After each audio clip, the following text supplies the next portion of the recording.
Hi there, it's been a very long time, probably a couple months at best for most of you. This is going to be a really long video. Basically, I just wanted to share with everyone what I've been doing. A lot of people have been asking me what I've been up to these days, and so I thought I would just sit here for an hour and crank it all out. A quick warning to the Japanese viewers before I do that though. 残念ながらこれは主に英語でします。もしかしたらなんか勉強としてこれ見てみたいと思ってるかもしれないんだけど、やっぱりスラングが多いと思うからあんまり勉強にならない気がするから、あと Gmac はもちろんつけない、もちろんって言っても編集なしでこれを普通にアップロードする気なので、それはごめんなさい、申し訳ないけどそうやっていただきたいと思っています。はい、よろしくお願いします。So, as a quick warning, just to say I'm not going to be putting any subtitles down or using anything but my completely normal slang-filled conversation, and I'm just going to upload this as is, so there's that.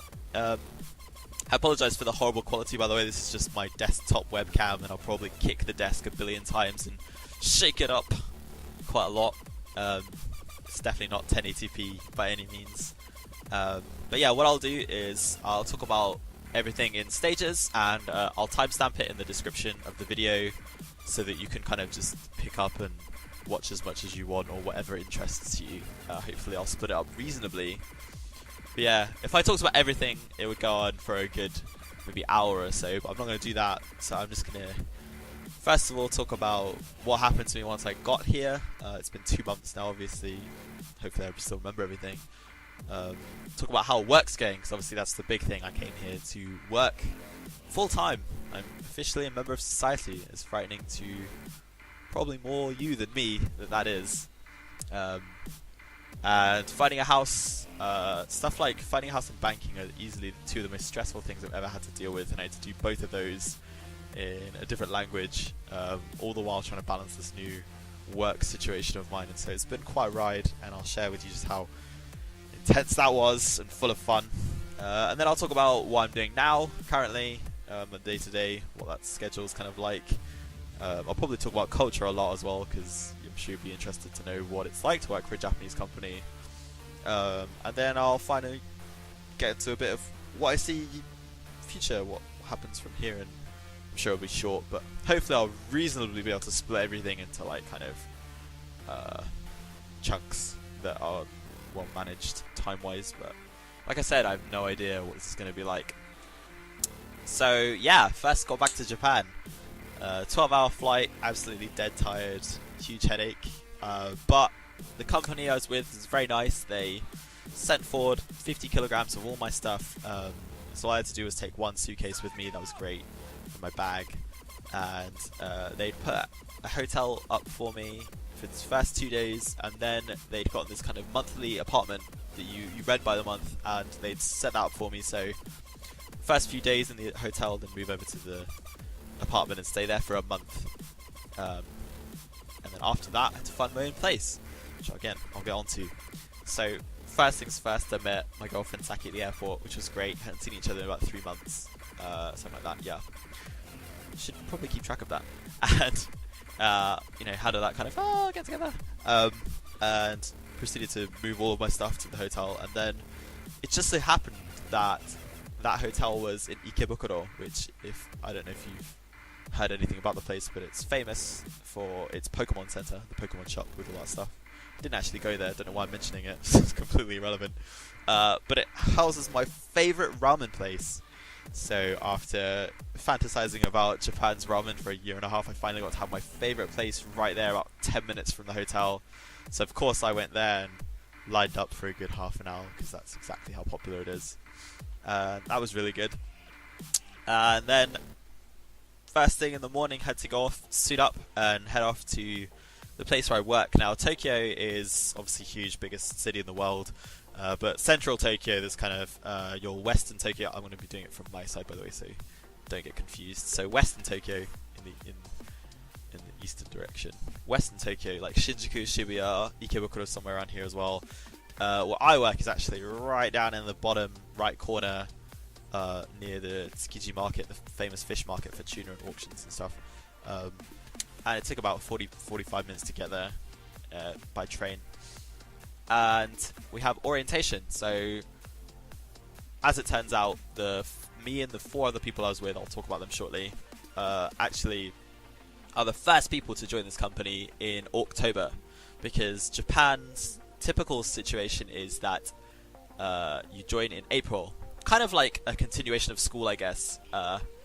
You search for the job the year round, and there's specific time slots for when interviews happen, like, first few months of signing applications, next few months of having interviews, second interviews, finals, and then you'll receive an informal offer, formal offer, and then you'll accept that at the ceremony. But that ceremony that everyone had was actually the same day as our entrance ceremony. It's kind of it was all a big thing. We kind of found out what the place was like, had a tour, and a little party afterwards, and I got to meet. We were in this big room with like 100 people over, and I thought, wow, all these people joined in October. Turns out they were all people that got their offer, and they were just accepting it at the ceremony. I was only with 4 other people, so one girl is from the UK. Well, she's Japanese, but she's been in the UK for like, I don't know, quite a long time, like 17 years or something. 4 years in Southampton Uni or something like that. So she was bilingual for all intents and purposes, which was very helpful for all of us who had no idea what was going on for most of the start, and even now. Again, we'll get onto that. And there was a Belgian guy who just so happened to be called Alexander, same as me. So that was confusion for everyone. Great times. There's a Malaysian girl who speaks perfect English and really good Japanese as well. She went to Japanese University of Waseda for about 4 years, I think, and then a year in Cambridge University. So there's the 4 of us, and one other girl who's from Cyprus, which is very weird because I didn't even know where that was. I thought it was in Greece. Turns out I was completely wrong. It's like an island south of Turkey. But anyway, she doesn't even have an address. It's like you look it up on Google Maps and you have to find the latitude and the longitude. Like, that's how crazy it is. She only got internet for the house she's living in her whole life. She only got internet like the last year. It took half a year to install or something like that. But that's by the by. So these 5 people, me and these 5 people, we just 4 people. Maths. Are the first people ever to join in October, so it was just us against the world. So yeah, I met all of them, and that was great. Found out what the situation was going to be for the next month at least, got our schedule, and had a nice little drinks and chat with everyone. I'm really good friends with this guy in HR who knows all about me and like what I've done, like stand-up comedy and stuff, which I will be talking about. And he introduced me around to like all these people. Like, he would just grab me and be like, hey, just come here for a second, and then like plonk me in the middle of like a crowd of people I have never met before, and just be like, oh, Alex, no way, you're gonna do a stand-up joke for us? That sounds so great. Oh yeah, that's great. And then just leaves. Unbelievable, this guy. But he's really cool and he helps me out to no end, and also is very good because he's very counterculture to Japanese style business culture, which again I'll talk about. But he's really cool, and met everyone, had drinks, became a living legend among everyone in the company for being very similar to a American stand-up comedian whose name is Thickly Sliced Jason, Atsugiri Jason, who is very popular for a specific why Japanese people bit that he did, where he just gets angry about culture and kanji and Japanese characters and all this nonsense. So quickly established myself as the village idiot there, which was great. And then officially started working. So work, there was lots to do. First day I made a horrible impression because this same guy, his name is Yuji, this same HR guy, he was worried because we were running late, and I didn't know. We had given ourselves like an hour and a quarter to get there when it should only taken under an hour, but somehow we managed to be late, and we were only 2 minutes late. But in Japan, it's like, did someone die? It's a big deal, and we didn't know. So we go through the front door, and everyone's like, there's like 3 or 4 people like kind of panicking around the door, like, oh, they're finally here. Okay, quick, start the lights, show, whatever. I don't know. And he's there at the door, and I'm like, Yuji, what's going on? Why do you look so worried? Because he's like looking at his phone like anxiously, and he was like, that's not this. You have no idea what the situation is right now. Like, this isn't a hey, what's up situation right now. And it turns out the lady who is in HR, who is his boss, who was with us for the whole of this orientation, this first month period, got very, very angry at him, and he had to apologize on my behalf. Like, oh, I'm very sorry. I can't believe he did this thing. He was very informal to me. He didn't use my last name with san on the end of it, like Ishikawa-san. He called me Yuji and was like, "What's up?" Outrageous. He was like, "I'm very sorry," and I made the absolute worst impression with this lady that I possibly could have done, just because I wasn't aware of how strict the culture was to that extent, and also because we were late and I didn't realise. But anyway, so we sit down and we sit this lady in this room, and basically the way it's going to work, we get these schedules, we get our laptops, ThinkPad, and we get our laptops and we sit down and we start setting up on the intranet, like putting in all of our details onto the, like, payroll and all of this sort of thing, adding our addresses, emergency contacts, signing up and finding out like what our positions are going to be, having interviews with our to-be bosses, because we don't know necessarily where we're going to work. For me, it was pretty much decided I was going to be in this kind of bottom cornery place, but some people got moved. In the end, I'm now only with one other person, the Malaysian girl. The rest of everyone else went off to different areas. And our schedule was basically a continuation of university. Because the thing is, Japan is like I said, it's almost like a continuation of school. In the first place, you joined in April, and they're expecting this level of trust and fidelity where you stay in this company for life. It's a big deal, so they're going to take the time to train you up properly. You may have learned what you learned, that's great and all, but this is what we do, and you're going to learn our corporate vision, how basic business management works, how to read financial statements, and what we're doing, the history of semiconductors. It's a semiconductor manufacturer, by the way. I didn't mention that yet, but it is. And going through all of that, and we study like semiconductors from like the very foundations to like advanced electronics and circuitry and electric engineering. A lot of it just goes over your head, right? Like, but you only have to pay attention to the stuff that is relevant to your position in the workplace. But nonetheless, everyone does the same treatment. And we were doing these lectures, and it just really hit me that Japan, I properly entered a Japanese company. Everyone's very, very sincere. Everyone, if they're older than you or above you in the ranks, it's always very polite language and bowing, and the other person could be like, "Sup, oh yeah, you did that? Oh, okay, great. Have it on my desk by Monday, whatever." And they'll be like, "Oh, yes, thank you very much, thank you for your time. I'll be going now. Thank you very much. Bye." And like, this really happens. I've seen like bowing contests between people, which is just like, I don't know. There should be like a board game or something that I should be comparing this to, but it was just like, it just doesn't end. It's quite funny even.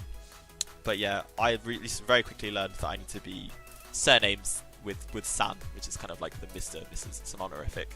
To everyone I talk to, I can kind of abuse the kind of foreigner weapon that I have in that I can feign ignorance and get away with it. And it's great because I prefer to talk to people on a first name basis. It means you immediately have this kind of closeness that they don't have with anyone else, except for their good friends. You can kind of skip all the formalities and the whole, forget the age gap and the wage gap, whatever you call it, like your position in the company, and you can just be buddies, which I am with this guy at Yuji, which is great. And somewhere along the line, I figured out that you can't do that. So even this guy, Yuji, I have to use his surname san, Ishikawa-san, when he's in front of other bosses and other people above him. Because how does it look if I address him informally when I'm below him to his bosses? They're going to be like, "Dude, sort that out. He's below you. Do it. Get it together." So he'll get in trouble again on my behalf, which I don't want. So I have to be very careful with who I'm speaking with and what I'm saying and when, because I'm sure I've upset people to no end. And Japanese people don't really say their feelings very much. They just kind of let it go under the radar. But I don't know, I don't mind. I'll do what I can. I'll try and read the mood, and I've been working on it really hard.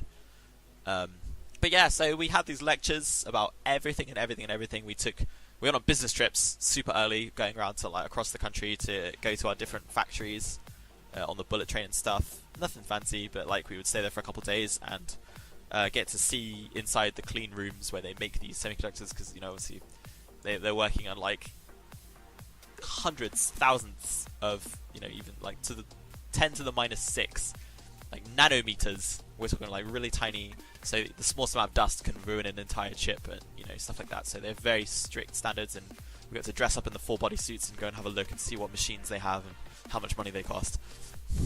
And that was cool, I guess. But yeah, I did all of that until the 24th of October, and then I moved on to my official job position. So before that, I'll get onto that later. Let's talk about housing. So this is the big thing. While everyone's doing all of this general stuff and they're trying to sort out getting used to work, and they don't know what it's going to be like yet, me included, because we haven't actually gotten to our formal job position yet. We're just doing the general basic training. There's no on-the-job training. You don't sit down and do your work and then get trained. It lasts a long time. We're talking like a year of training, like first year. And yeah, during this time we're all trying to scramble to find housing, because we always will have nowhere to live at the end of October. And I want to live with my girlfriend because she just came back from the UK studying abroad, so she's not got a place, and I'm going to start working, so we won't get to see each other that often. So we're searching for this place where we can both live, which suits us. And the biggest thing for us was positioning. And she was originally going to go to get a job, one of 2 jobs in fact that she was aiming for. She got an offer for one, but the other one was later on, the interviews and stuff. So we had to factor in my workplace down here, and her potential workplaces up here or down here. So we're looking like, okay, maybe around here, maybe this is good. So I like sit down on Google Maps and I find out what like all the train times, train to train, how many switches, is it close enough, I'm happy with it, how much would the area cost, is it expensive, looking all of this up. And then it turns out she's going to go and do a master's instead, and so she's actually, while I'm down here, she's actually going to be all the way over here, in the camera, all the way over here, back at the campus where I studied on my year abroad. So we're like, okay, well if these 2 places, then central Tokyo is where we're going to have to be. But that's obviously very expensive. So we're scrambling around trying to find places that fit. And I've got my own budget, and she's got her budget, and we're looking up to a certain amount. And we're with the estate agent who is linked to our company, my company, sorry. They're kind of doing like connections and stuff, trying to make sure everyone's happy, everyone's getting settled and finding a place, because some of the people can speak Japanese out of the 5 of us, and some of us can't speak Japanese, and some of us can't read Japanese, and some of us can read Japanese. For example, the girl who's British Japanese, Kirie, she is, for all intents and purposes, bilingual, probably more comfortable in Japanese than English, but perfect English. The Malaysian girl, same, her Japanese is very good. She's not maybe too comfortable with speaking on the casual stuff, but she's as good as me, whatever. I can speak but can't read, so lectures and slides were a nightmare for me, had absolutely no idea what was going on. And then the Belgian guy, who's probably slightly less comfortable at speaking than me, but much better at reading than me. And then the Cyprian lady is a lost cause. She's not a lost cause, but she's been studying Japanese for like half a year, right? So it's not anything to get worked up about in reading or speaking. So we're differing levels, and we're all worried, and so some people go to like estate agents that are only for foreigners, and some of us try and go through the usual route. Obviously my girlfriend's on the sidelines, so I can kind of do everything. It's safe in the knowledge that in the event that our house burns down, she knows who to call. And there's a bit of a foreigner friendliness issue there as well. But anyway, for the time being, we're searching for this place. And I should mention, by the way, the fact that everyone's different in Japanese. There was some level of English support, I should just say. With all these orientation, these lectures and stuff, the lecturers were like, sometimes it was a person would come in and talk in Japanese, but we had English slides. And sometimes it was pre-recorded videos, a lot of pre-recorded videos from previous years. But we would have English text, so it wasn't too bad. It wasn't the end of the world.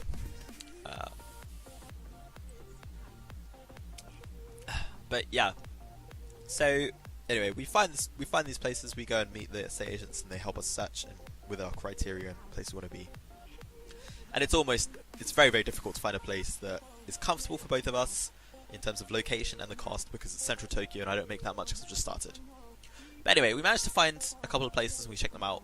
And the place we settled on, I have to say, is where I'm sitting currently. I'm very happy with it. It takes me 30 minutes to get to work, only 15 minutes of actual train time. But you have to factor in the morning rush hour, so like walking from stop to stop or whatever is a, it's just flow of people. So you're kind of, imagine being like a convention or like an art music exhibition or something like that, where you just can't really walk in front of you properly. And sometimes you're squished up against like the glass like this. And sometimes you've got at least a handrail, and sometimes you can actually sit down. Since moving, I've been much luckier, and I can get to sit down sometimes, which is great, because I hate standing up, especially getting crushed in a train. It's really not fun. Anyway, it's not so bad for my work, it's not so bad for her campus situation, and it was a price that, frankly, we were shocked to find for the area that we're in. It's a modern place. It was built in 2007, so there's no like kind of like, oh, it's run down so it was cheap. No, it's generally a good area, good place.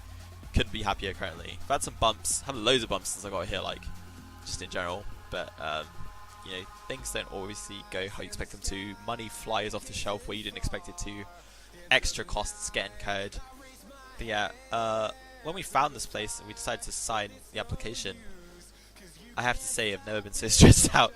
Maybe not, maybe it's not too bad, but like they would try and call me in the middle of work, or like send me emails saying like, oh, you need to find a guarantor, because in Japan, foreigners, need I say more, it doesn't matter how good your Japanese is, even if you have enough income, they still want you to have a guarantor company. Now these have guarantor companies who follow you up, but even with the guarantor company, which you must have if you're a foreigner pretty much, that includes an emergency contact who is akin to a guarantor, because they're asking you like your name, your address, your date of birth, your where you work, how much money you make in a year. It's like, well, you're not going to pay anything, we just want to know how much you make. And so I had to go through the awkward situation, and by the way, they said like, we want you to find all this information for us by the end of today, or your contract is void, your application is null, and you have to start over, this place is gone. And so I'm freaking out because I'm trying to work, but also like I need to find someone who's willing to give up their entire life's details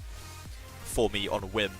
Thankfully I found a very, very kind tutor from when I was in like halls back in my study abroad days who offered to vouch for me, which was great, and we sorted it out.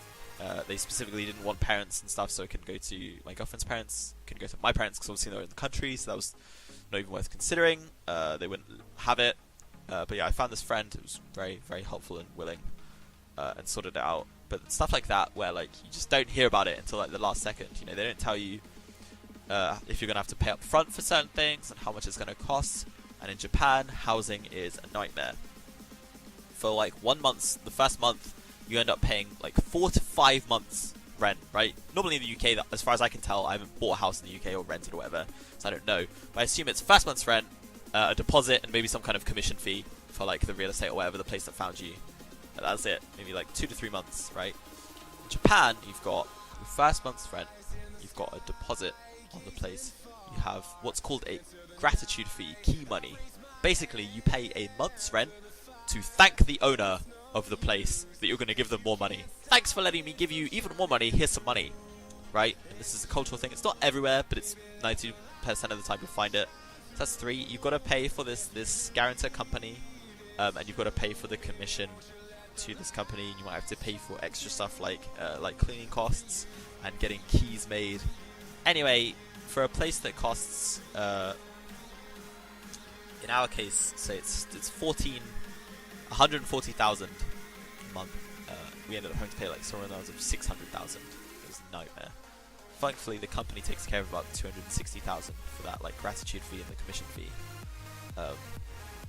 But it's still a sizable amount, and basically it took my entire first pay, just gone on this place. I knew exactly where all my money was going for the first 3 months, and it was very sad because I have money that I had to pay back to my family, who very graciously offered to lend me some money to get myself going because I didn't work enough over the summer. I just wanted to relax anyway, in preparation for becoming a foreigner, a member of society half across the world. And my girlfriend, who offered to front a lot of stuff like this, 260,000, which is in the realms of like £2,000. It's quite a lot of money.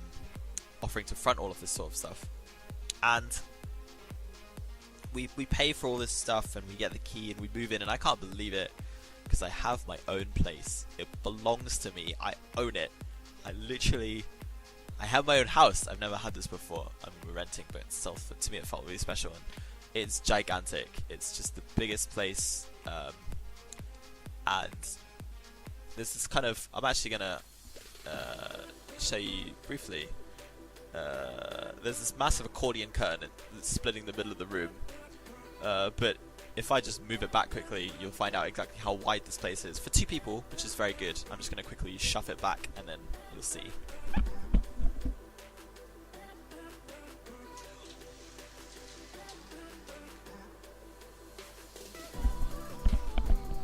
Now, bearing in mind that this is only for the 2 of us, you can just see kind of exactly what we're dealing with here. All of this stuff in here, this furniture I should say, none of it is mine. Nothing you see here except this PC in front of me is my stuff. Literally none of it. I was very fortunate because who knows how much money I would have had to spend.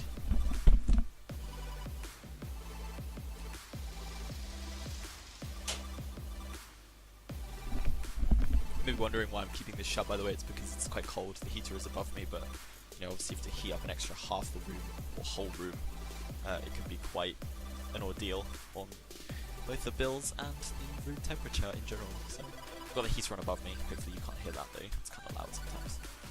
And yeah, so we moved in, and big thing is that I have no money, but we've got all of these things we need to get. It came with nothing. The whole place was empty. Saki, thankfully, her mum sent all of this stuff ahead, like these bookshelves and shelves and desks and washing machine, fridge, microwave, rice cooker, everything. Absolutely everything. And it could have cost me thousands to get it myself. Even these curtains, we had to buy these, and I can't believe the curtains cost so much money. As it is, this is like 3 meters across by like 230 centimeters down. It's covering the entire back wall of this place. You can see out into the garden from the back. And it would have cost, to get that ordered, like the vertical length alone, you can't get that in a shop, you have to order it online. To get it specifically ordered to be a 2-parter, which is over 300, because you've got to adjust for the fact that it's like scrunched up, right? It's not like flat. It would have cost us somewhere in the realms of like, gosh, it wouldn't be pretty. Basically, it would have been like 600 quid. I don't know, because we've also got like another 2 meters of curtain over there. But instead, what we did was we did the classic thing where you get 3 lots of 100 and then pin them together from the back, and it works just fine and cost us 1/6 of the cost. But that sort of thing. There was no lights when we got there, and I don't mean like going out and paying a couple quid to get a light bulb. I mean like there's no fixtures, so you had to go out and get like the LED structure with like the remote control off-on brightness dimmer, and another one over there. So many initial costs. I didn't have a bed, you know, to buy a bed, so that's kind of a thing. Seriously, just so much that had to go out, and I'm sure you can imagine what it's like when you move into a place and you don't have anything. Fortunately, Saki, as I say, my girlfriend had most of these things, so I don't have to worry about it, but who knows how bad it could have been. So money is constantly a concern. Right now, actually no, I'll talk about that in a bit. I'll talk about how my financial situation is going, if I even want to. But yeah, so found a place, settled down. Banking was a nightmare. I really wanted to be able to get a credit card for the first few months, you know, to front all of this ridiculousness. But unfortunately, after a month and a half of application, I got rejected. Another foreigner thing. Apparently, I did some Googling and found out that the place that I was trying to go to, and most places are very against foreigners, especially if it's your first time going for a credit card anywhere, right? You don't have any proof of like, you know, no credit score. You don't have any proof that you can give this money back. But yeah, if I want to apply for some other places that are more friendly in the future, I might do that. I wanted to learn how to do like online banking and stuff, but of course all of these forms and all of this online stuff is all in Japanese and I have no idea what's going on. And I can get help so much, but the thing is you can't just go to a bank because banks aren't open on the weekends and they shut at like 4 o'clock. So I'm at work the whole time a bank is open and the bank shuts. So we had a few chances in the first like couple days to like people needed bank accounts opened. Fortunately, I just used the one I had previously, so that saved me some hassle from when I was here. And yeah, I wanted to sort out some stuff with them, and I could only go once I happened to get like the morning off to go in and try and sort the stuff out. They were very unhelpful. It's been a complete nightmare. A lot of online processing. Stuff like, if I want to learn how to do like just bank transfers like normal ones, not like overseas, that's a whole different deal. But like transfers, I need to first of all like have online banking set up in the first place, which thankfully I did, so I can like see my balance and everything. But I need to download, either go and get this like mechanical card that I can use, or I get this one-time password which I can only get if I use a specific app on your phone. Now, I couldn't connect to the App Store because it was in the UK, so I had to spend a couple of hours figuring out how to like sort out your... apparently it's all linked to your Google Wallet, what comes up on Play Store. So like delete your UK credit card stuff, information if you have any, and then set up some information from the country that you are living in, and then reset the cache data, reinstall the app, whatever. Finally got it working and got that installed, got the one-time password, called up the number, got the PIN. It was a nightmare. But I learned how to do it, and I got transfers working. I'm now working on international transfers so that I can then do back and forth between my UK account if any need to be. And you apply online, get something in the post, post it, and then go back online, and that's roughly where I am right now. So, still waiting on that. But yeah, let's just say that banking and housing have been incredibly stressful. A lot of like rushing last minute. Is this going to be too much? Are there any hidden fees? What am I actually making after like taxes and stuff? You know, can I afford this? It was, yeah, to say the least, it's incredibly stressful. But yeah, I'm now in a place and it's currently settling down. So back to start of November, what happened? I moved to my official position. Now, I am what's called a field application engineer. And basically, what that means is I support customers, but with technical knowledge in my my armory, right? I have weapons. I can't just, if someone like wants to buy a semiconductor and you want to offer them the best semiconductor for the job, how are you going to sell it if you don't know what they need? What, like, if it's low power consumption? What functions does this pin have? Is this chip fast enough? All that sort of stuff. You need to know the product. You need to know your hardware, you need to know your stuff, right? And we are those people that support the customer when everyone in sales is only trying to sell a product and they don't know anything about the technical details. So that would be my day-to-day. But like I said, training never ends. And once I got in there, I found out that I would be doing training until April next year. And not only that, I have a bunch of colleagues, which is great. Because some people don't have any, and I've been fortunate enough to have 5, which is great. So I've met the people that joined in April this year, and the people that are going to be joining in April next year at this orientation back when I first got here. So I'm kind of this random bridge in between, smack bang in the middle. And that's fine, because apparently it's kind of like if you're a transfer student at a new school during the school year, you're still in the same school year. So these people are my colleagues, and I have to worry about talking like up to them, or like lowering myself when I speak to them. We're all on the same page, and we're all doing the same thing. There's the problem, same thing. Now, they've had half a year ahead of me. So what I've had to do, because we're the first people to get in October, there's no system for me. There's no system in place that schedules my stuff over the same amount of like time that they have had in April. So what I have to do is forcibly adjust to their schedule and catch up to them by doing the same things they've done, but just in much less time on my own. To give you an example, they went into this academy thing where they learned all about semiconductors, microcontrollers, hardware, serial buses, data, programming in C, everything, right? They learned all the basics, general circuitry, resistors, capacitors, transistors, everything. They did this over a month and a half. I had to do this in 10 days. Then you practice making a system, by which we mean like some kind of computer with a microcontroller, a computer system that does something. And they did this in a group of 5 over a week and a half. I did this on my own 4 days.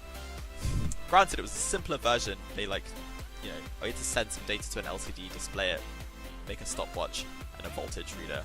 And they said I don't have to read the data, I just have to send the data out, so that made it slightly easier. But still, nightmare on my own. And now I'm doing the same thing they're all doing, which is making a system. So you have to make a big system, not just a practice one, like an actual thing. So for example, some people are taking in solar panel data like battery power and also battery power, and putting them together to make a motor move. Does that sound correct? But like wherever the battery falls, wherever the solar panel runs out of power, the battery then supports that. And when I say like you're not just putting wires together, you are planning everything right down to like which pins are connected to which, like it's right down to the lowest level. So in other words, so far as a computer scientist, all I've ever done is application level, software programming at the top level, right? If I want to make a robot move, I call command go.robot and it does it, right? Then there's the high level stuff where you kind of have to decide what your speeds are and what your lower settings are. Great, how fast do you want the wheels to turn? What's this sensor reading out at? Whatever, I don't know. And then there's this like low level stuff. I mean, the lowest level would be to like make the circuitry and the boards myself, like actually get into a factory and make them myself. I'm somewhere in between those two. I'm in the lower level where we're working with the hardware, but we have to, if you want to make a robot move, for example, you have to do the initialization and say what like every single pin is going to be, what the clock readout is, the pulse, what speed the motor's moving at. You have to do everything pin by pin, like every single bit of information has to be correctly configured or nothing moves. So there's a kind of satisfaction in making something move without just calling go, but doing it in like 100 lines of code. There's something satisfying about seeing it move, it's great. But it's nothing I've ever done before. And you have to remember that all of this, at the same time, while it's well above me in terms of what I've ever done before, it's all in Japanese. This 10 days, this week and a half, this what I'm doing now, it's all in Japanese. We've got this massive text of 200 pages, all in Japanese. So I have nothing for reference because I can barely read it. So I have to have everything explained to me by word of mouth. And even then, if I don't understand the words frequency, pulse width modulation, regulation, you see my problem. It's a nightmare. But that's the way it goes. So I managed to successfully survive those 10 days. I managed to successfully get something working over those 4 days. So we had this like little board and it has an LCD display in it, like a monochrome one. And I managed to get a timer working through software, and like, using an interrupt pulse timer, and managed to get it to start counting on the display, and then press a button and it stops, and press a button and it clears like an actual stopwatch, and have the voltage displayed read out. But I couldn't manage to send that data. I didn't have enough time. There was never enough time. There's never enough time. And now I decided on my current situation, which is I decided I was going to make a game. I'm going to make a game. And if I was just to work on the application level, I could download a bunch of libraries online, watch a bunch of tutorials, and make something resembling a game in like a couple of days. Maybe even a day. So people do it like 24 hours, right? They try and make a game in 24 hours. But I have to do everything. So I have to do like all of the planning, from like stage 1, how to make each bit on an LCD display work, how do you send, what data interface is that using, serial communication. I want to use a Bluetooth module because I want to use a PS4 controller to do like my movements, which is fun. But it means I have to have this like board, these green circuit boards, and I've got to like solder on a connector board, and then on top of that mount the Bluetooth module, and then I've got to figure out what signals those are sending and like set those all up, and then I've got to figure out what signals are being sent to the LCD and plan everything from scratch. And it's a half year's job. It's what I'm doing from now till April. So that's what I'm currently doing. I'm working on this game. So that's work. That's everything about work. Let's talk about life in Japan.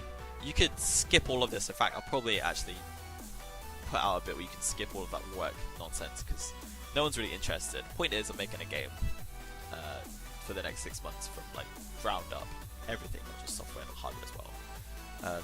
So that's what I'm doing. And after that's done, I'll be actually working my proper job, and I'll tell you what that's like when I actually know what it is. But life in Japan has been great.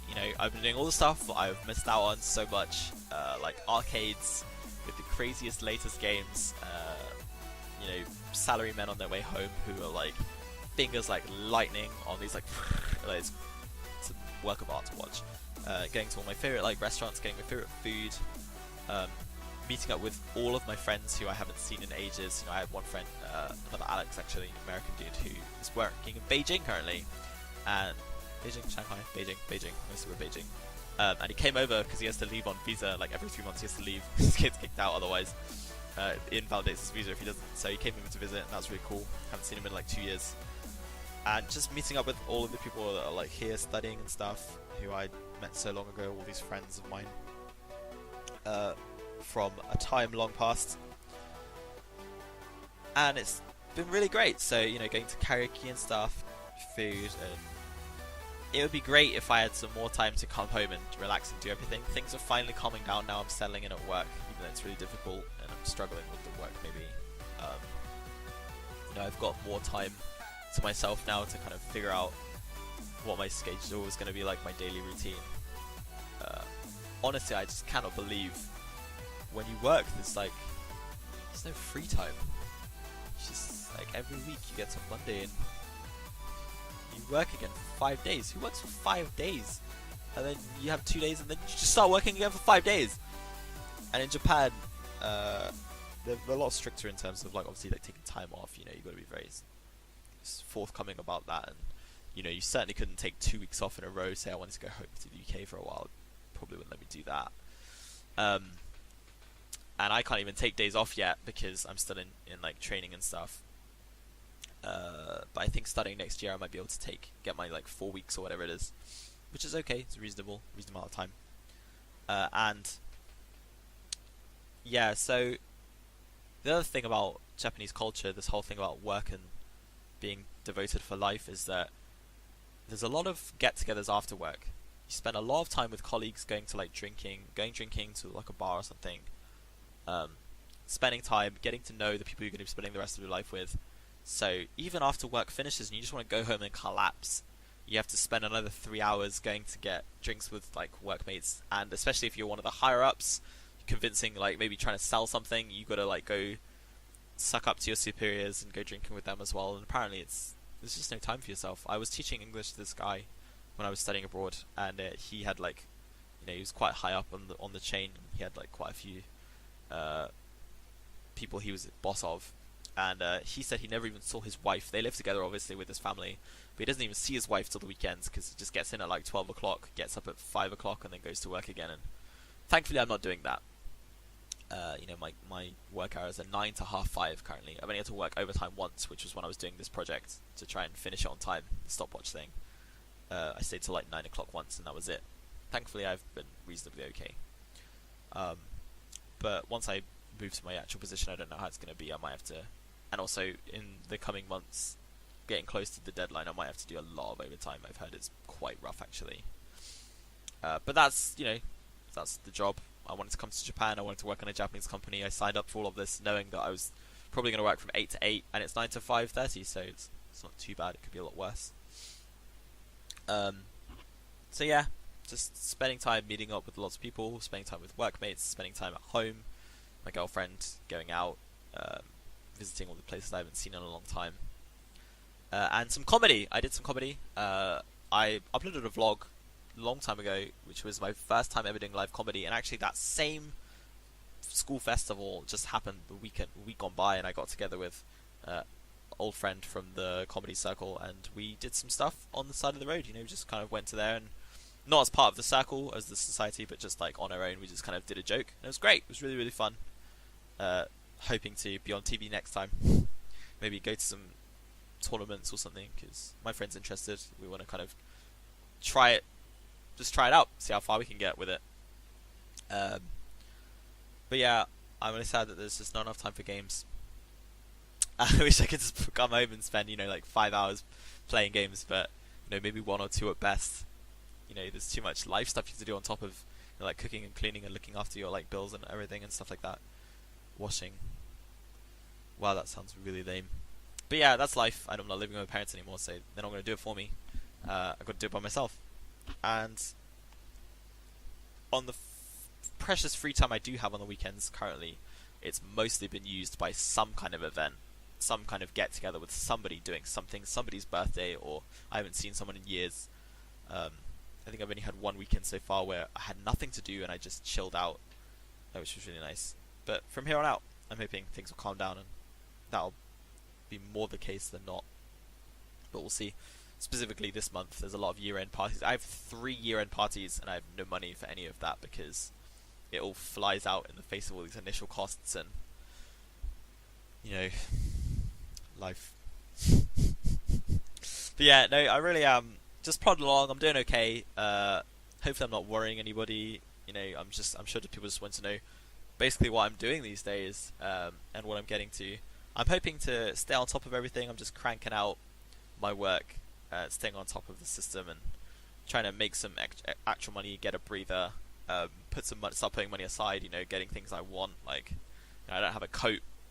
I just don't have a coat. That's the thing. I've got like a jacket and I've got a hoodie, but you can't put that on top of a suit, can you? And wearing a suit every day, that's fun too, right? But yeah, stuff like that where I'm just not used to it yet, and it's going to take a bit more time. But I'm doing okay. A lot of people, I'm sure about, I've got this situation with my fingers where I've got some kind of nerve damage, and I was really worried. I took a long break over the summer. That's another reason why I didn't want to work. I took a long break over the summer, resting my hands. I didn't do anything. I stopped playing games completely. It's like 2 months. Just rested my hands, and I have to say the result has been absolutely amazing. I'm working these 9-hour days in front of a PC, unbelievably so. I can actually get by it, but I have to definitely take proper breaks and stuff in order to not do some permanent damage anymore or like make it worse. But I'm very, very blessed to be kind of settled down working. There's been some huge bumps, like I said, things not going the way I wanted them to, or extra things I wasn't expecting. But in general, I haven't hit any serious roadblocks, and I've managed to get a house, work's going okay. So all in all, I have to say things are going very well. Anything could have happened. Like this PC that I'm using right now that I sent over to Japan from the UK, it could have just broken on entry, But it's working great, and I've got everything I need here right now, and I've got a nice place, and it's all settled. So I'm hoping here on out, a lot more relaxation, a lot more game time, a lot more time spent or money spent on things that I actually want to use it on. But yeah, that's me for the last 2 months. Honestly, if I had to talk about every single day, it would never end. I've been on a lot of fun little excursions, had a lot of fun anecdotes shared, but I'm going to leave that all here because we're coming on for an hour. It's been a good 40-50 minutes, I think, so I'm going to leave it here. I'm just going to upload all of this in one shot. So thank you so much for watching. I hope you didn't watch it all in one go, because I'm sure it would have overwhelmed you. And hopefully, if anyone has been asking how I'm doing, you can share this with them. They'll have roughly an idea of everything I've been up to and how it's going. If you want to ask me anything about it, email, Facebook, whatever, and I'll try and get back to you when I've got 5 seconds to spare. But things are going great, and I'm doing really well, and I can't wait to, say hi to people I haven't said hi to, and let them know how I'm doing face to face. Of course, I've been keeping up with direct family, but there's only so much time in the day when you've got like a 9-hour difference, right? So hopefully this will update everyone in one shot how I'm doing. Thank you so much for listening, and I hope it wasn't too boring. I hope it was interesting to learn a little bit about Japanese culture, work culture, and what it's like trying to be a foreigner in the midst of all of this. But yeah, I'm doing okay, and I hope to update more in the future just like this. So yeah, thank you for watching, and I'll see you next time. Bye.